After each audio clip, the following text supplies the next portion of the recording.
Now, I don't even want to play around here. I want to get right in. I want to get this hard stuff done.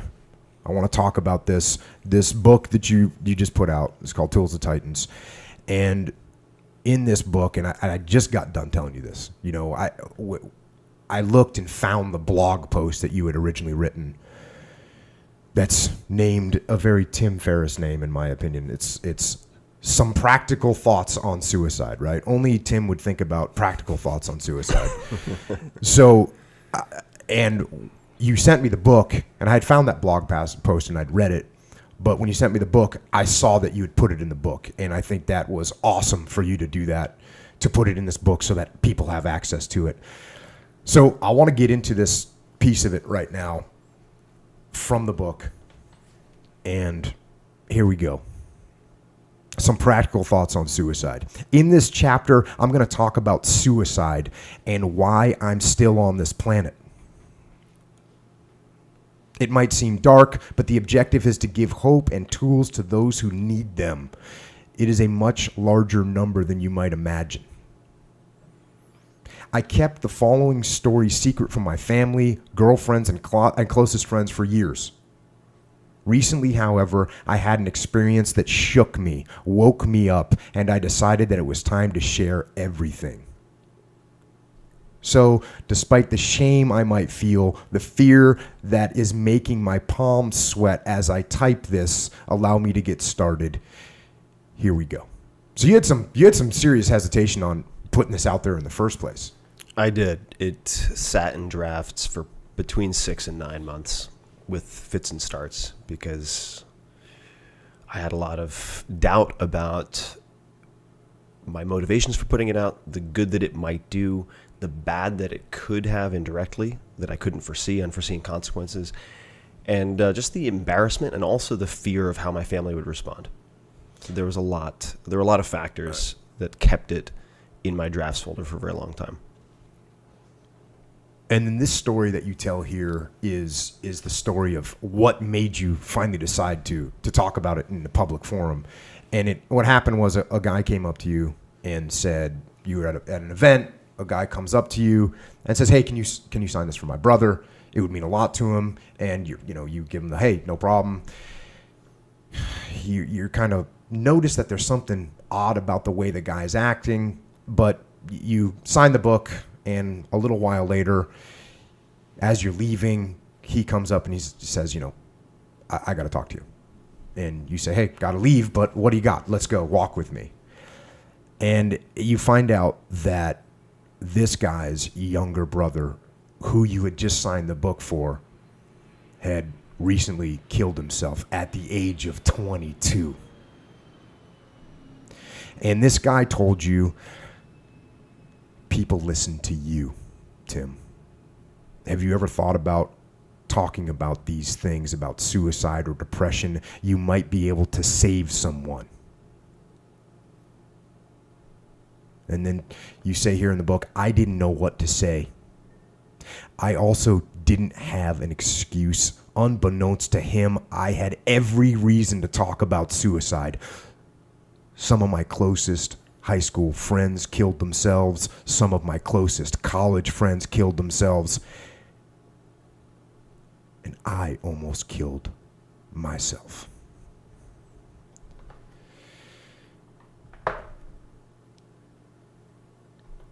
And you held that in for a long time. And there you were, a public figure, and you had never talked about this.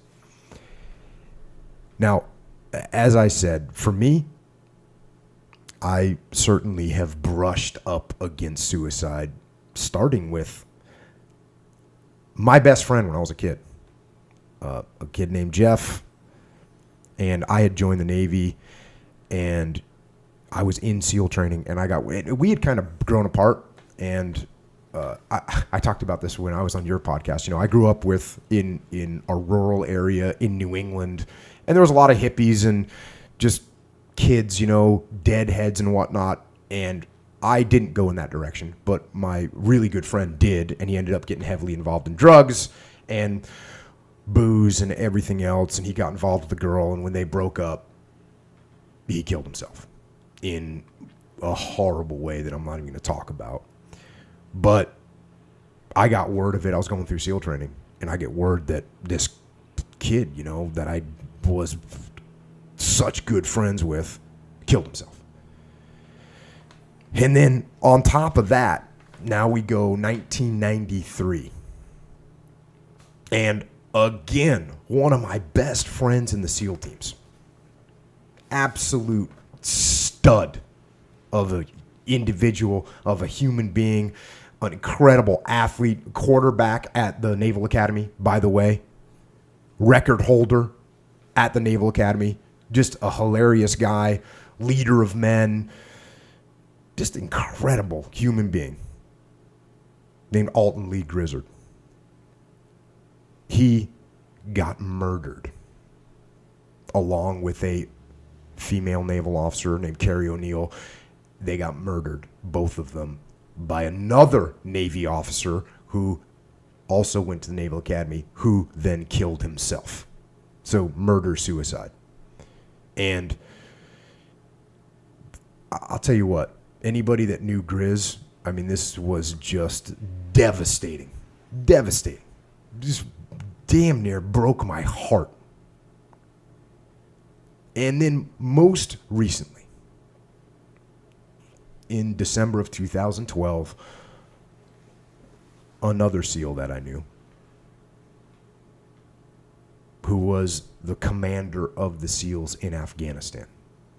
The commander of all the SEALs in Afghanistan, on deployment in Afghanistan, goes to a meeting, gets done with the meeting, goes to his room, shoots himself in the head, kills himself. No suicide note, no strange behavior, no indicators, nothing. And like I said, this guy was in my sister platoon at SEAL Team 2. I mean, just a great guy, respected SEAL, and boom, gone. And I guess that's why I feel strongly about wanting to bring you on and talk to you about this, because I know you felt it. Personally, you're talking about it. But personally, I actually have never wanted to kill myself before. Now, I will say there are times in my life where I cared less about living than other times. And it certainly in combat, I definitely accepted that I could die, and I was okay with it. And there's probably times in combat where I crossed the line a little bit towards the just straight bring it on. Let's do this. But I never seriously had that, that thought. But it's something that I know is out there. Like I said, it's brushed up against me. It's crushed me. And when you say in this book that you almost killed yourself, and we'll talk about what got you there and how you ended up there, but how real is that feeling when it hits you? There's nothing realer. I think that the delusion or the set of delusions that you find yourself in seem as real as this table that we're sitting at, as real as anything you see or hear. And the voices in your head, that internal dialogue, the self-talk, is a powerful thing. And it can be powerful in constructive ways, and it can be powerful in extremely destructive ways. So for me, it felt permanent. It felt inescapable. It felt concrete. I felt like I had a column of evidence, exhibit A through Z, to indicate that I would be better off killing myself. So it wasn't a desire to end my own life. It was a desire to stop suffering and stop causing the suffering of others, or what I perceived to be inflicting on my loved ones and family members and so on. And feeling trapped. I think above all, it's feeling trapped and feeling alone. Like you are flawed, and in being flawed, you are unique. And you should just be sent back to the factory, and that equals taking yourself out. Extremely real, though. It's definitely, it was as concrete as any emotion or any object or any interaction that you could imagine. And it's got to be weird now. And you say this, like you're looking back at this now. And of course, this is so easy to see and go, I was not thinking straight. And right now you can tell it's not real. Or those problems that you perceived, you could tell that they weren't real problems. They weren't unsolvable problems. They weren't worth ending your life over, but you get trapped in there. And I think in particular, you do get trapped. And in my case, there were, say, 5 or 6 different events that happened roughly at the same time that caused me to spiral. And as I spiraled, I got to a point where I felt like I would never contribute anything meaningful to other people or to the world because I was so handicapped by this pessimistic, dark view of the world and of myself. And I was like, well, if that's the case, why go through all this pain to try to solve these various problems when clearly, like you said, in retrospect, it's ludicrous. I mean, it's ridiculous, but at the time, it seemed anything but.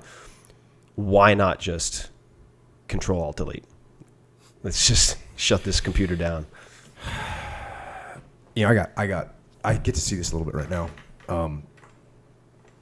You know, I got kids, and you know, I got teenage daughters, and little things in the world that they think are the most important, you know, things in the whole world. I mean, literally like a dress or a pair of shoes. I'm like, it's okay. We can get you some more shoes or whatever. You get to see a glimpse of what you're talking about just with any human anywhere, that even in a workplace where someone's going through some problem at work and they didn't get the report turned in on time and they're acting like it's the end of the world. And it's actually the end of nothing. It actually, in many cases, means almost nothing. Almost nothing. I'm going to go back to the book. So you say to Silas, which is the guy that had come up and asked you to sign the book, you come up and say, or you say, look, I'm sorry for your loss. And then you had sort of the internal talk once again with yourself, and you say, I'd failed his brother by being such a coward in my writing. How many others had I failed? These questions swam in my mind.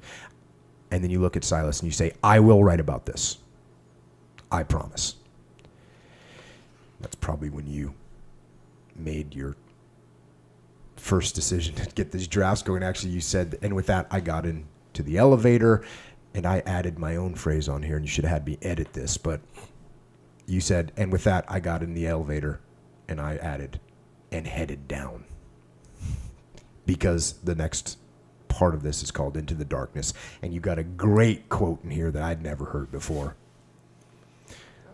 The quote is, they tried to bury us. They didn't know we were seeds. And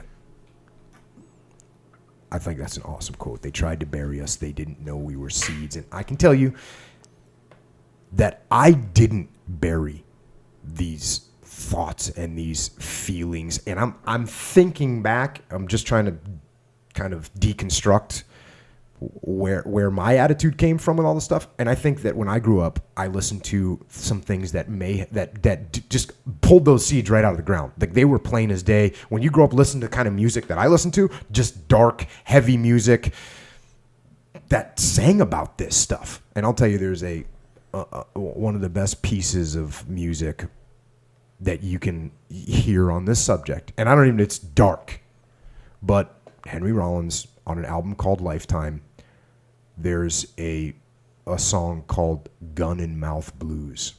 And I saw him perform it many times live. And it like took me through those emotions. And you go on YouTube and try, and it doesn't deliver the way it was when I was a kid, when I was 14 or 15 years old, and I got a guy on stage, a grown man to me at that time, who was, 25 or something, whatever Rollins was at that time, and he's singing about that. And so for me, I'm thinking to myself, well, those seeds weren't buried for me. They were out, right? I was thinking about that, but I wasn't, like, I was okay with me. You know what I'm saying? And and a lot of the music that I listened to back then talked about that stuff. So I didn't bury those seeds ever, really. And is that something that you did? Obviously, you put the quote in here. But how do you see yourself? How did you bury those seeds? So I included the quote for a few reasons. The first is effectively exactly what you alluded to. So these internal demons, these self-doubts, these self-criticisms, I felt were a huge weakness. And so to compete, to whether that's in sports, academics, or otherwise, I kept that all in. So I actually grew up on the same music or similar music, but I was listening to Slayer. I was listening to a lot of dark music, which I can still appreciate the double bass and so on in a Slayer album. But for me, because I never chose to express any of that, I had no release valve. So it actually fed, I think, in a way, this type of self-loathing. And it could have been biochemical in the first place. I don't know, quite frankly. And I mean, my family, at least on one side, has a history of extended depression and schizophrenia and so on. Schizophrenia less so, but so maybe it started there. Who knows? I don't know what the origin is.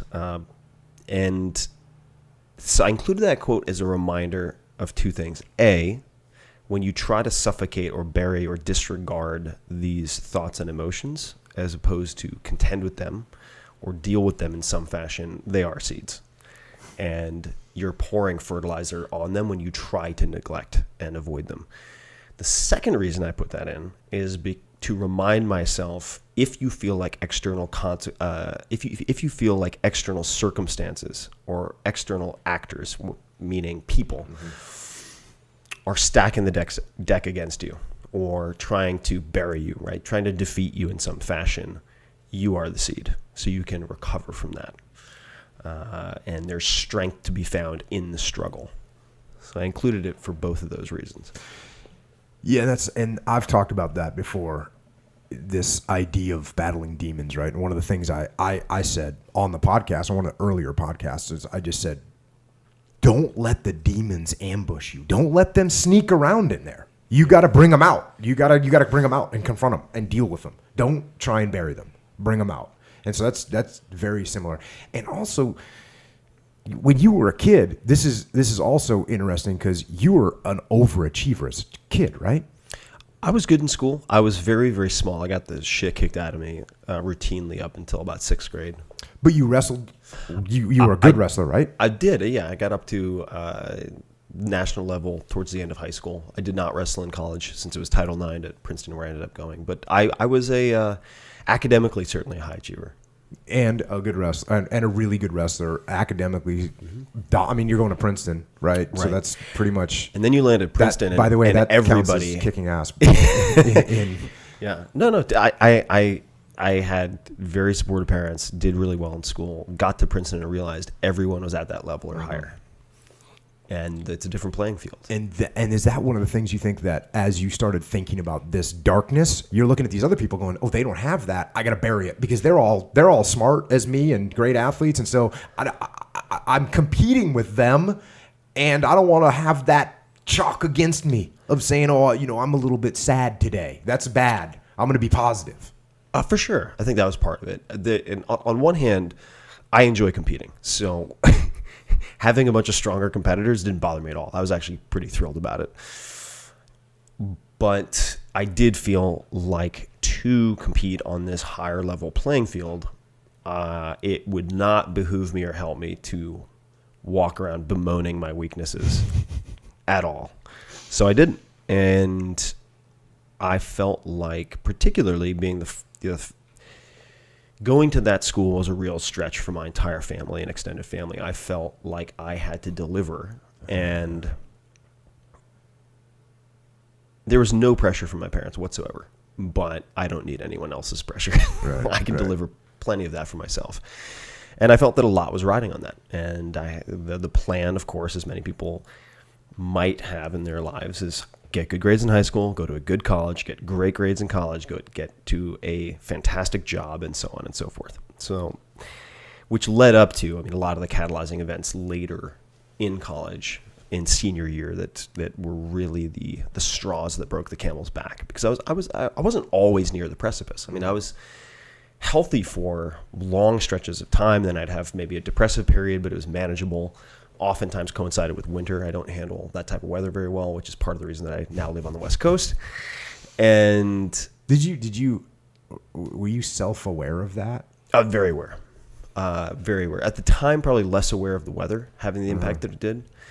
But you would literally say, "Oh man, I'm feeling down right now. This is one of my secular things. It'll be okay." definitely. And used, That's pretty introspective for a kid. well, I spent a lot of time in my own head. And there are benefits that come from that. You can get very good at academics, and then sometimes you're just your own worst enemy. So being trapped in my head is not always the carnival that you might think it to be. Sometimes it is, for sure, depending on what I've eaten or imbibed as well. But that's a separate podcast. But I've learned to manage it, and we're jumping a little bit ahead. But for instance, and we'll get to it, I'm sure, but the writing of the senior thesis, that was a major trigger for a lot of reasons. Now, for instance, writing the book that's sitting in front of us, I flew a researcher from Canada to be with me almost 24/7 while I was in the final 6 to 8 weeks of writing this book. Why? Did I need him to come from Canada to be there in person? No, absolutely not. But I wanted another human around, so I wouldn't go red rum. And well, when you write 700-page books, my brother, you're going to end up a lot more likely to end up in the red rum than in the normal room. So you're right that we do start getting into this. Let's talk about this. But can I say one thing? Absolutely. One of the reasons, and you did give me a 20 to say this, so in fairness, but one of the reasons I recommend your podcast so much is because you talk about the darkness and you talk about how common it is. And I think the reason, for instance, out of the blue, one of my friends, super handsome guy, wealthy family, ladies throwing themselves at him in high school, kills himself out of the blue. No one expected it. And I think that when you find people in any circumstance who end up taking it to that point, it's because they think it is a rare flaw. They're the 1 in 1,000 who happens to be so fucked up beyond repair that it's not worth continuing. And by exposing and discussing the darkness, you realize, I mean, that's 50% of the people or more 50% of the time. Yeah. It is extremely common. No matter what you think your defect is, anger, depression, you have plenty of people to keep you company. So, in any case, it's a little crowded up there. It gets crowded. So that's a great point. Let's go into this then. When we go into what happened and some of the things that went down, this downward spiral is what you call it. And again, in here, I'm going back to the book. In hindsight, it's incredible how trivial some of it seems. And I put my note in there next to that. It's like, because you're detached from it now. And that's such a key thing. I talk about it all the time, right? We want to remain detached from things. We don't want to get wrapped up in the emotions. We want to stay back, because when you detach from it, every answer is so clear when you're not wrapped up in it. This stuff that happened to you. Sure, was it challenging? Yes. Did it suck? Was it hard? Yes, of course. But detached from it now, you're looking at it. You might literally be laughing at this stuff now. Oh, I do. I mean, I wrote it, and that's why at the end there's this part. Towards the end, it's like, many of you might be thinking, wait a second, a Princeton student got a really bad grade? Yeah. Boo fucking who? Like, are you kidding me? Yeah. But that's the whole point, right? That is the whole point. Is that people, we don't detach. We get absorbed in this stuff, and it becomes our world. So you get, here, I'm going back to the book. I include wording like impossible situation, which was reflective of my thinking at the time. And it begins senior year, slated to graduate in June of 1999. Somewhere in the next 6 months, all these things happen. First, you fail to make it to the final interviews for McKinsey Consulting and at some other company, and you start losing confidence. So this is the first time you get kind of a little bit beat in your life, a little bit. For sure. I was doing extremely well academically, and all of a sudden I didn't know what I was doing wrong. And just to provide a little bit of context, and this is like, I have this huge smirk on my face because it's so ridiculous, in hindsight. But at Princeton or any Ivy League school, really, there are only a handful of industries that recruit. Primarily, you find management consulting firms and investment banks. Why? Because they want to hire you and then use your pedigree, Princeton, so that they can charge their clients, in the case of management consulting, $500 an hour for photocopying, right? It's not at all as exotic as it might seem, but everyone is competing for those slots. And I didn't know what to do next, so I just decided, being very driven in that way, I'm going to compete for what everyone is going after because I think I can beat them. Now, this is the first time that I really felt like, A, I got my ass handed to me, and B, this was important. If I lose a wrestling match, I know why I lost. Here, I didn't know what was wrong. So that unknown variable hit me reasonably hard. I can imagine that now you're doubting everything. In a wrestling match, you go, hey, my conditioning wasn't good, or hey, my takedowns weren't on point. In here, you're just going, what was wrong? I don't know what was wrong. Exactly. Something's wrong with me. And no one could tell me. Even the people who interviewed me, they wouldn't give me the feedback. So that's point A. Very shortly thereafter, have a long-term girlfriend break up with me, which, again, in isolation, I think I could have weathered, and I had weathered many times before. But I'm kind of reeling on my heels a little bit, and then Hold on. I'm going to go to the book here because you give some pretty good specifics on that. She breaks up with you because, this is from the book, because I became insecure during that period, wanted more time with her, and was massively disruptive to her varsity sports. But my point is that these things compounded, right? Exactly. You get insecure and you think, why didn't they hire me? And then you look at your girl and you say, well, I'll go to her for comfort. Hey, but, I need more from you. And she's going, which all humans do, which is, oh, you want to throw yourself at me? I don't need you. Exactly. It was not only that, but so she wakes up like you do, and I tend to go to bed when you do. And so I would want to have these late night conversations, and it screwed up her competition. I mean, and it was extremely important to her, rightly so. She was a varsity athlete. So exit stage left, girlfriend gone. And then the primary piece of this, sort of in my mind, the checkmate for a loss was the interactions that I had with my counselor or thesis advisor. And I was in the East Asian Studies department. I started in psychology, then I moved from neuroscience to East Asian Studies to focus on language acquisition. And the senior thesis, just to put this in perspective, not every college or university has a mandatory senior thesis. Princeton does, and it breaks a lot of kids. So I'm not unique in this, but I thought I was at the time. It breaks a lot of kids. When you say breaks, like they don't graduate because they don't finish it, or they just get emotionally, they go through total turmoil and it tests both them of as a the human. above. And what I realized after the fact is a lot of kids kill themselves, actually, at many of these top schools, and I'm sure other schools, but it's such a pressure cooker, or the kids perceive it that way. God, I feel old calling them kids, but regardless, it's such a pressure cooker. I got news for you, Tim. It's very, very common. So it really does break a lot of kids, but it's generally, let's just call it, and it varies by department, but 60 to 100 pages, sometimes longer. And it can count for 25% of your 4-year, or let's just say cumulative departmental GPA. It is weighed very, very, very heavily. So even if you've had straight A's, it can really throw a wrench into the works if you want to finish with a very strong GPA. Now, keep in mind, I had already been turned down for jobs. And so they go together here. Lose my crutch that's keeping me up, which is the girlfriend. And then at that point, I am researching for my thesis. Everything's going fine so far. And I meet with the head of curriculum design for Berlitz International, which is near Princeton. Had a great dinner, and he said, it's really too bad you're graduating in X number of months, because we actually have a fantastic job for you that I could give you right now. You'd be a perfect fit. So I think to myself, well, this is going to solve a few different problems. I don't know what I want to do. I'm not getting picked up by these other companies.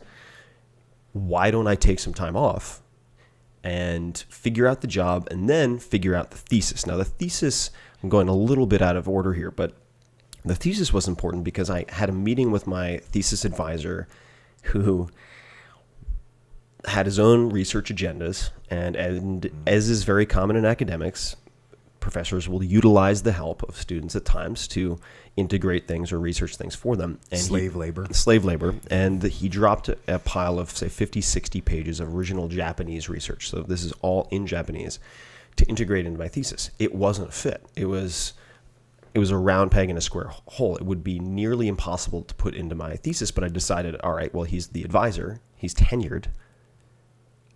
This is mandatory. It's not an optional. Then I figured out, oh my God, well, I could take this job, take a year off, do a great job on the thesis, come back, problem solved. So I have a meeting with my thesis advisor to tell him that I'm going to do this, not realizing at the time also that his research needs of me are time sensitive. And he lost it. He basically said, oh, you're just going to cop out and take all this time off of school? Well, it better be the best thesis I've ever seen in my life. And not so subtly saying, I'm going to tank you. If this is what you're going to do, I'm going to tank you. And I don't think I was misreading that. Mm-hmm. And I was completely bewildered, then really upset, meaning sad, depressed, then really angry. And I was like, you know what?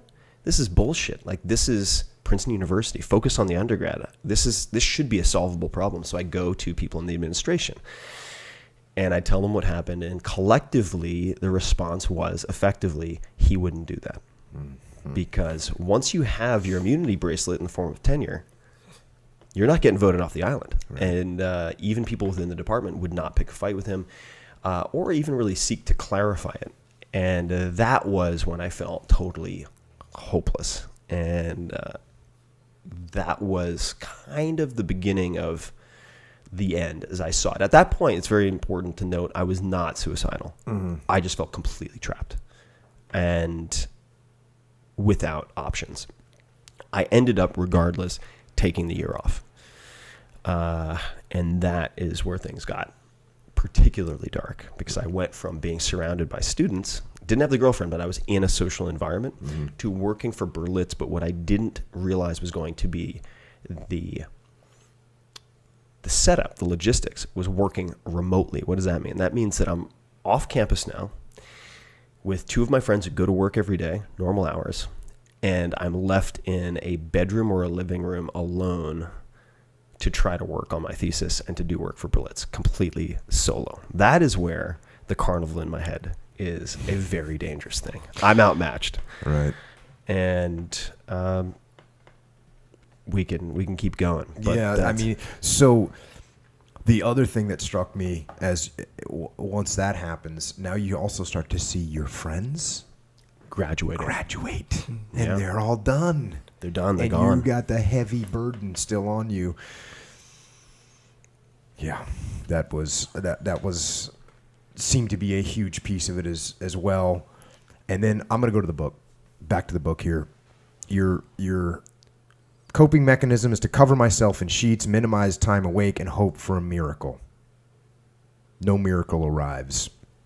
One afternoon, as I'm wandering through a Barnes & Noble with no goal in particular, I chance upon a book about suicide.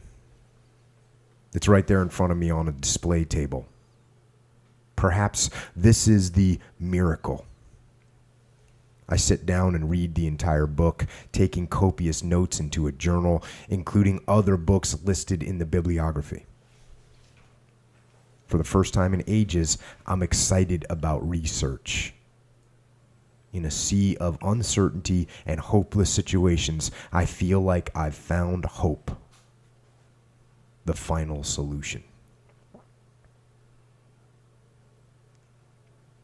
The idea just appears in a book.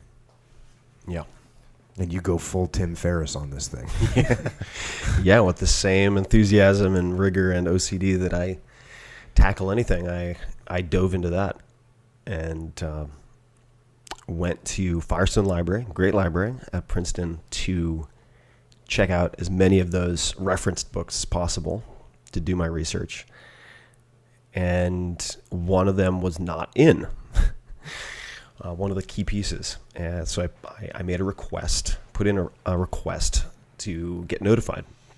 And I was living, I think it was in Lawrenceville, which is near Princeton at the time. And I think it's worth noting that I was past the point of deciding. Yeah, I was in planning. You say that in the book, and I'll just read it. It's important to mention that by this point, I was past deciding. The decision was obvious to me. I'd somehow failed, painted myself into this ridiculous corner, wasted a fortune on school that didn't care about me. So what would be the point of doing otherwise? To repeat these types of mistakes forever? To be a hopeless burden to myself and my family and my friends? Fuck that. The world was better off without a loser who couldn't figure out this basic shit. What would I ever contribute? Nothing. So the decision was made, and I was in full-on planning mode. In this case, I'm dangerously good at planning. I have 4 to 6 scenarios all spaced out, start to finish. Spec'd out, start to finish, including potential collaborators and covers when needed. So as you just said, as you just pointed out, you were full on Tim Ferriss, research complete, decision made, going forward, figure out the best way to execute this and make it happen. Oh, yeah. Yeah, I remember. And actually something that's not in there, I recall when I had the plans and then it was a matter of scheduling. And I was waiting for that last book to see if I missed any research before proceeding. But I had driven to Firestone, taken out these books, and was very lethargic. I remember, this coincides with this type of deep depression, just very tired all the time. And laid down in my van, my used minivan, hand-me-down from my mom, after going to Firestone, and just slept for like 3 or 4 hours and woke up. And I was like, okay, let's just get this done. Let's figure it out and put it on the calendar. And what prevented that, it was pure luck. I had forgotten that instead of using my Lawrenceville address, I hadn't changed my address with the registrar. So my mail was going back to my home address where my parents lived on Long Island. And so my mom gets this postcard in the mail. Thank God this didn't happen a few years ago. It would have been via email. She wouldn't have seen it. And it said, in effect, good news. The book on suicide that you reserved is now available at Firestone Library for pickup. So I got a very nervous call from my mom, which I did not expect to interrupt plans. Did you think did your mom sense it? Oh yeah, I could tell. Her voice was very shaky. And I quickly tap danced and talked my way out of it. And I said, oh, no, it's a friend at Rutgers. He couldn't get it at his library, so I reserved it at Firestone. But it shocked me out of my self-imposed false reality. And it sounds so odd to say, but it was the first time that I realized my suicide would affect, no matter how cleverly I laid it out, it would ruin the lives of people around me. Because I thought, well, let me figure out a scenario where I can make it look like a complete accident. It won't look like suicide. It'll just look like an accidental death. I really figured it out. And it didn't matter. It didn't matter. I realized after that phone call that... Did your mom confront you with it? She asked me about it, and I was very fast to come up with the Rutgers lie. Did she say like, "Hey Tim, are you okay?" She did. Okay. And we love we love you, right? And it wasn't a 30-second conversation. Okay. It was a longer conversation, and there were follow-up phone calls. Props to mom for picking up on that. Yeah. So that was dodging a bullet, metaphorically, by a millimeter. I'm going to go into this here. It's sort of you get through that. You kind of get through what you just said. You realize that this wasn't just about you. This was going to hurt everybody. You get through that, and then you say, the very next week I decide to take the rest of my year off, truly off. To hell with the thesis and focus on physical and mental health. That's how the entire sumo story of the 1999 Chinese Kickboxing Sansu Championships came to be if you read the 4-Hour Workweek. So you go on a full-on year off, just complete. Now, my question for you on that is, what about normal people? Right? Normal people that can't take a full-on year off. They got to find another way to get their focus off the what's going on in their brain at their work and get out of that carnival and focus on their mental and physical health while they're working their job, taking care of their kids, doing whatever it is they have to do. For sure.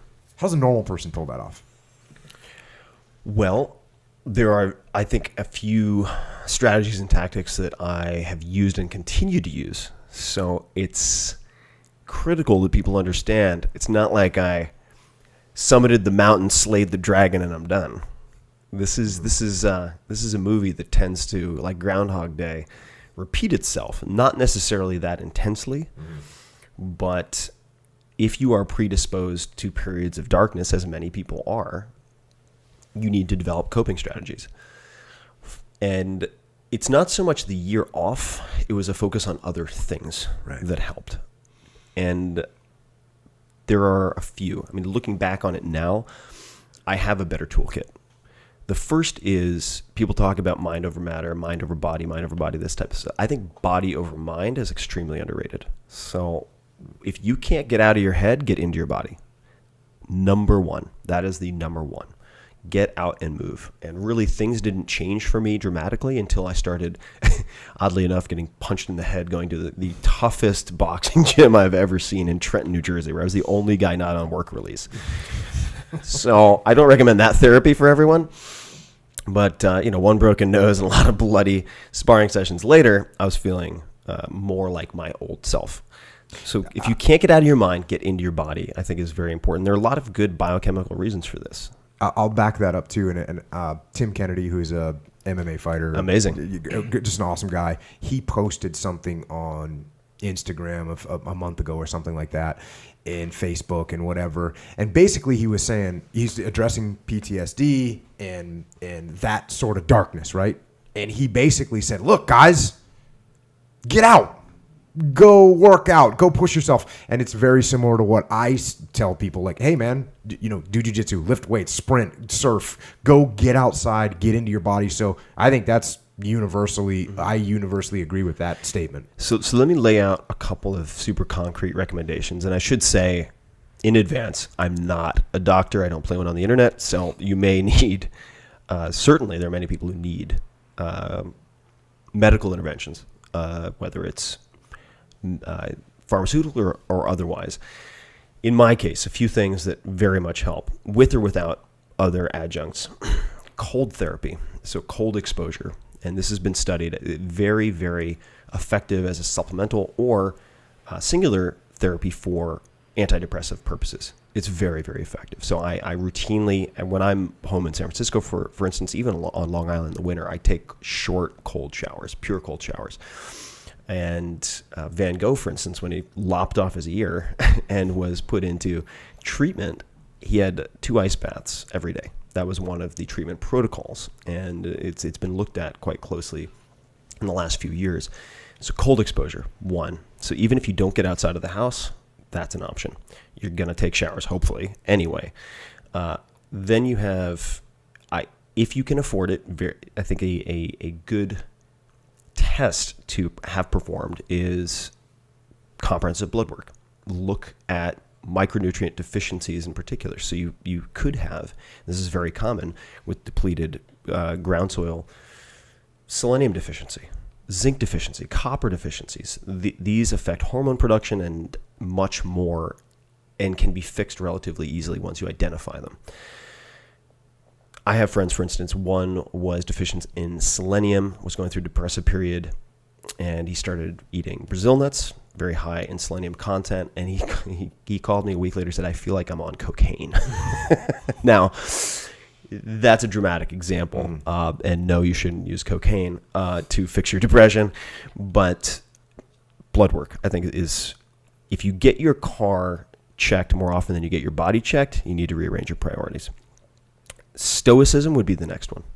I find Seneca in particular, Moral Letters to Lucilius, Marcus Aurelius, people tend, if they read both, to either be full-on Marcus Aurelius guys or full-on Seneca guys. And there's not a whole lot of overlap. I tend to read Seneca, but I will listen to, say, one of the Letters of Lucilius, every few days.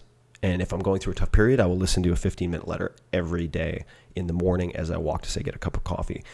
And what Stoicism helps to teach you at its core, I think, or what it represents, is an operating system for being non-reactive in high-stress situations. And high stress is relative. High stress could be going to the DMV and waiting in line for some people. But Stoicism is also not just something you read, it's a practice. So there's fear setting and fear rehearsal is very important. So the practicing the worst case is something that I'll do regularly. For instance, taking a few days of every month to fast. I do that. Taking a few days every month or every quarter to sleep on your kitchen floor in a sleeping bag and eat oatmeal for a few days and realize, even if I have to quit my job, even if I get fired from my job, because a lot of concerns for many people are financial, I'll be fine. Things are fine. Things are manageable. So I spend a lot of time defining the worst case scenarios, not just being vaguely afraid of bad things happening, and practicing them so that I build up some level of immunity. Not immunity, but it's an inoculation. It's like getting a flu shot. Yeah. Stress inoculation. This is what we did in the SEAL teams to each other. You go through hard training, you put all kinds of combat stress, and that way when you get in these scenarios in real life, you're kind of used to it. Well, exactly. And one of my other favorite quotes, and I'm probably not going to get the pronunciation right on this name, but Archilochus, I think it is, says, "We do not rise to the level of our hopes, we fall to the level of our training." And that applies to a lot more than military. It applies to everything. So those are a few recommendations. I do think I'd be remiss if I didn't mention some type of meditation or mindfulness practice, which can take dozens of forms. It can take the form of exercise, anything with a repetitive motion, or anything, quite frankly, that forces you to be present state aware. If you're performing Olympic lifting, I guarantee you're not thinking about your to-do list. Mm-hmm. Yeah. Or the argument that you had with a coworker. That's, I think it was when I was doing a follow-up for the first podcast that I did with you, and somebody asked me about meditation, and I was like, no, I don't meditate. Guess what I do? Surf, jiu-jitsu, weightlift, all this other stuff. So that kind of falls into, again, I don't know, because when you say, do you meditate? My answer is no, I don't meditate. You don't see me sitting in a corner with my legs crossed Indian style chanting, right? I don't do that. Do I get those benefits that people talk about? Do I feel them when I'm on the jiu-jitsu mat, or when I'm Olympic weightlifting, or when I'm doing whatever these physical activities I do? I guess I do. I guess that's where it is. And I think my word that I go back to all the time is being able to detach. I already said it once today, is being able to detach from these situations, detach from these stresses that are there. And actually going back to the book here, you say, I returned to Princeton, turned in my now finished thesis to my still sour advisor, get chewed up in my thesis defense, and I don't give a fuck. And I think that is a very powerful tool. That is a very powerful tool. And it got me through all kinds of things. And I'll tell you specifically, like, things are going bad at work, fire me. Go ahead. What you want to fire me? Do it. Bring it on. I'll find another job. I'll go do something else. Even in the SEAL teams, in my book, I talked about this horrible situation that happened with fratricide. And that was the beginning of deployment. Well, as things continued on deployment, it's not like the bad things stopped there. Other bad things are going to happen. And what I knew was that I was doing the best job I possibly could do. And if you guys above me in the chain of command want to come and fire me, bring it. And it wasn't that I actually didn't care, but I kind of told myself I didn't care. And when you release yourself of that stress of caring, you can actually perform better. You perform better when you say, you know what? And we talk about with fighters all the time. Fighters will be in an event and maybe they have a hard match and they barely get through, and then they go, you know what, screw this, I don't even care if I win or lose. They go out there and have the performance of a lifetime because they've relieved themselves of that stress. So sometimes not caring is one of the best antidotes for performing better, but it's very contradictory because you're saying, okay, I got to perform really well, so what am I going to do? I'm not going to care, but I want to perform well. But you've got to, and I used to say this with guys, would deal with girls, right? In the SEAL teams, you got guys, they're going through, they're young guys, right? They're 20 years old, 22 years old. And so they get these relationship problems, and sometimes you got to help them through that. And one of the things I'd say, listen, buddy, they would be sad because they, whatever. And I'd say, listen, man, you got to not care. And then I'd say, you can't just act like you don't care. You have to actually not care. That's what you actually have to do. You have to actually not care.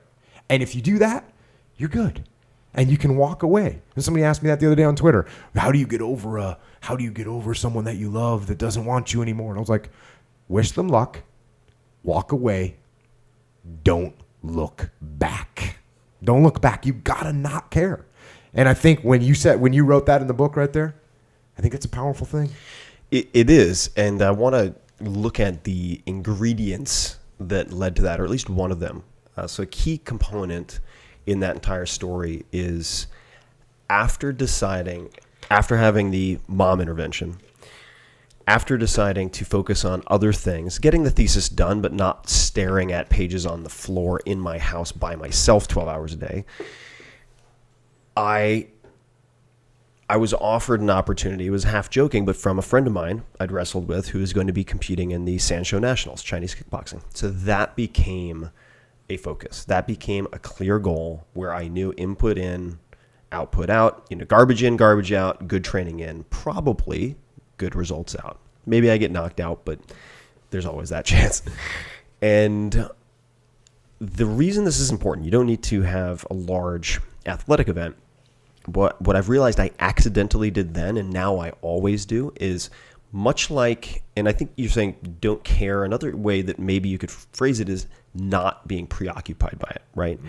And if you're an investor, let's just say you're not a full-time investor. How do you create that peace of mind? You diversify your portfolio so you don't have all your eggs in one basket. You can do that in life in a number of ways. One of them is diversifying your identity. So the way that I had set myself up for failure is all of my worth was set up in whether this thesis would be a success or not. And there were factors outside of my control that could affect that.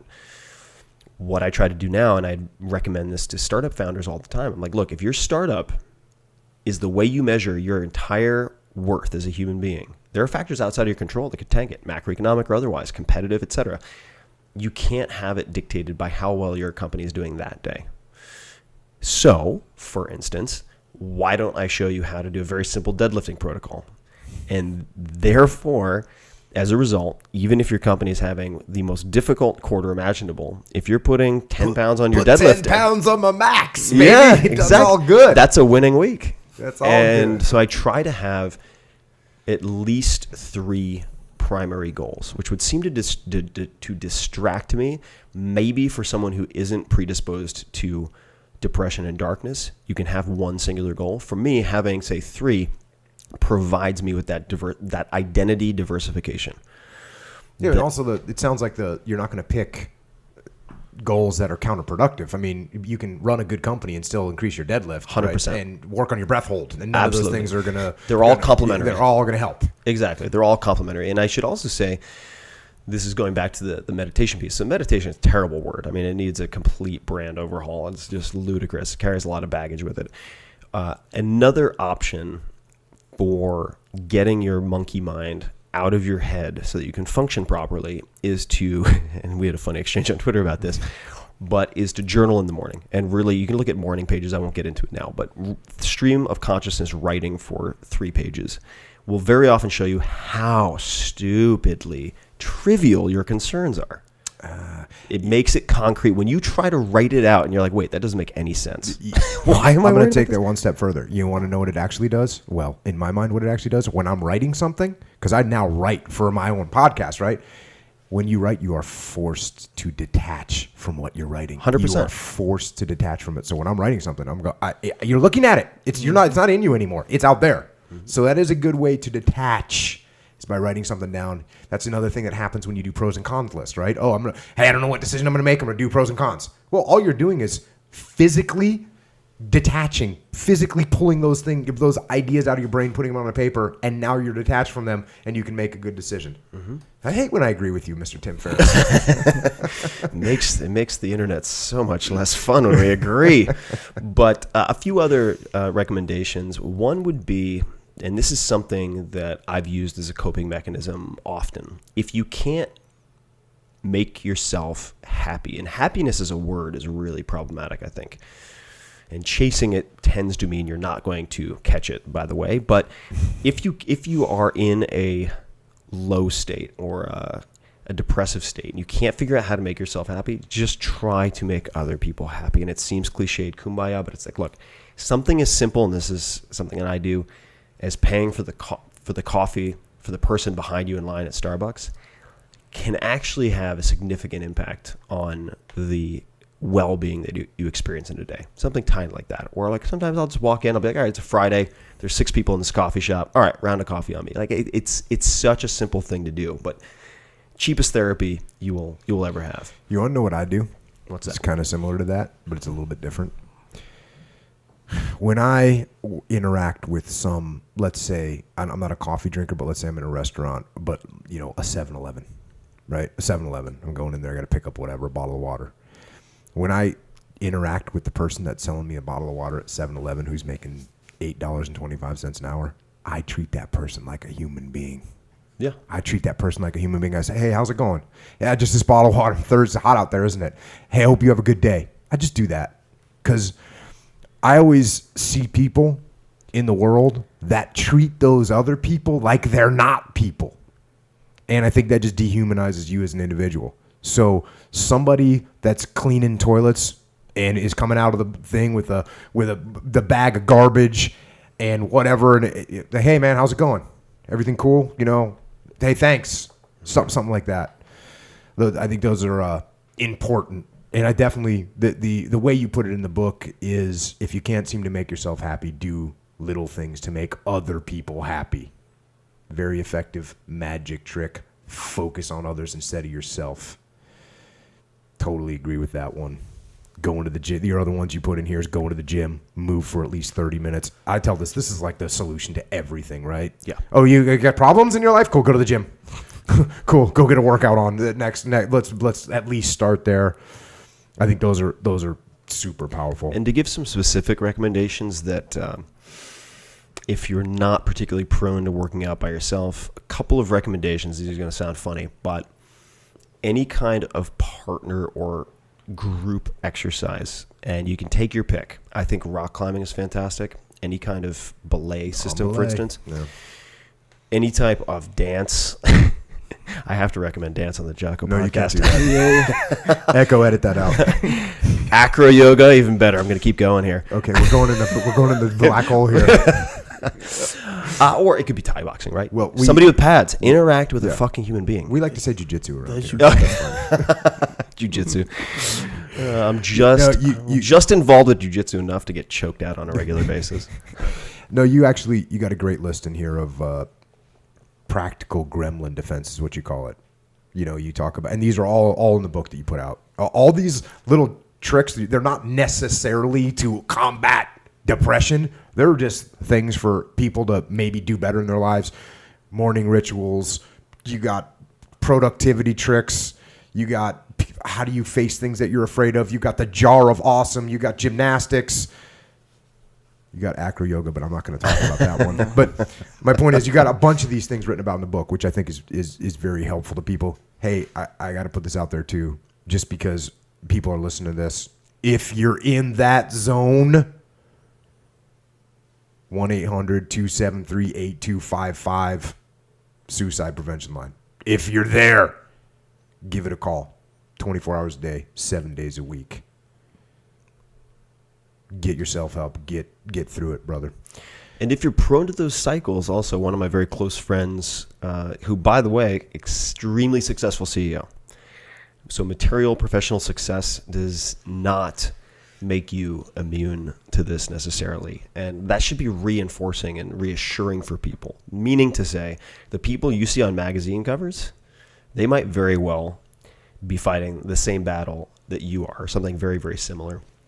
And what this friend of mine did, extremely successful. I mean, top 1% by any measurement. And he got close to the edge a number of times, and he realized he didn't care about himself, but he cared about his promises that he made. So he made a non-suicide pact with his brother because he knew that he would never break his word to his brother, even when he didn't care about himself at all.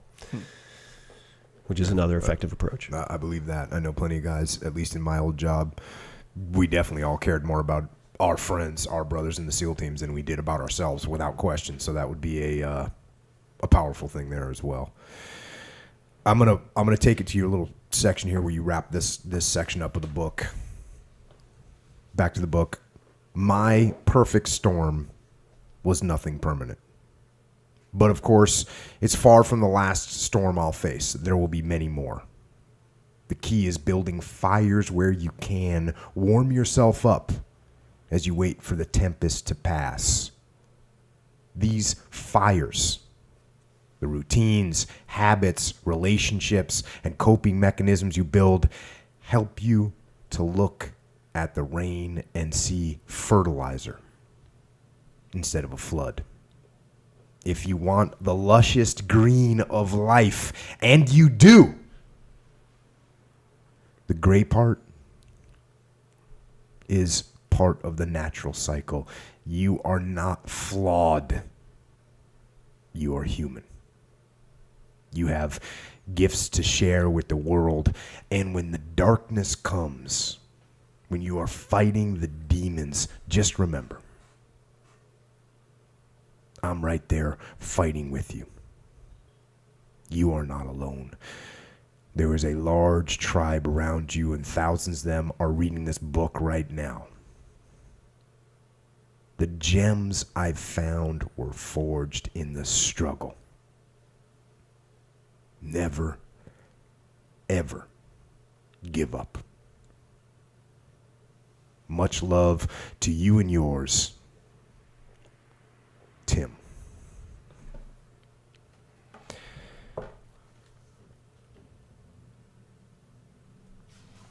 Well, it would appear that once again the podcast went into the darkness a little bit, and I think that's okay. And again, I think that having you on here, Tim, someone that certainly, like you just talked about, comes across as outwardly happy and successful and loving life, and having you talk about these things and having you put them in the book is a real service to people. I think it's the most important thing I've ever written. Period, hands down. End of story. And that's a bold statement. That's a bold statement. And I think the other thing is that people that aren't maybe necessarily in that boat, it's important that they learn too, so that you can recognize, look for signs, understand some solutions that you can give to people. And also remember that the darkness that seems all-consuming, we've seen it time and time again. We've seen it. And it's not. It's not. It is not stronger than the forces of good.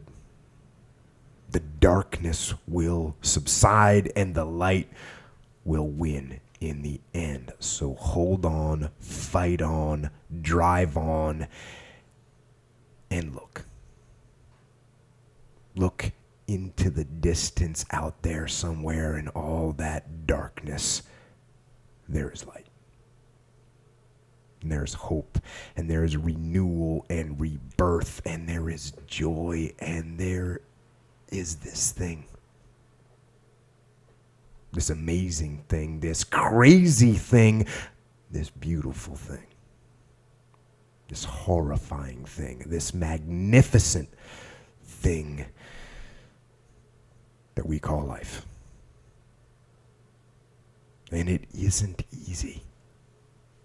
And it wasn't meant to be easy. But it is worth every second. To live it.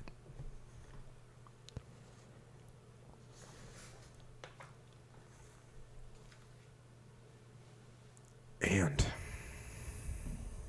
with that, I wanted to make sure that I pointed out that this book, which is 700 and something pages long. Actually, it's 600 after cutting about 65 pages long. 20 pages. This book is not in any way. The book is not about a book about suicide. This is a fraction. Was it 5 pages, 8 pages, something like that? I just wanted to make sure that I covered the subject. I don't think that most people are going to pick up the book and say, "Oh, I'll cover the suicide section." No, they leave that for me. That's what that's my job here. But the book, what it really is a compilation of all the lessons that you've learned talking to all the people that you've talked to on the podcast, which is a wide range of different people, and you've taken that and distilled it down. For those of you people that go and listen to Tim Ferriss' podcast and you go, man, what am I can't give this to. I give it 2 hours. 2.5 hours. Who has 2.5 hours? Now you can get it done in 15 minutes. You can get it the distilled version, the peak knowledge there.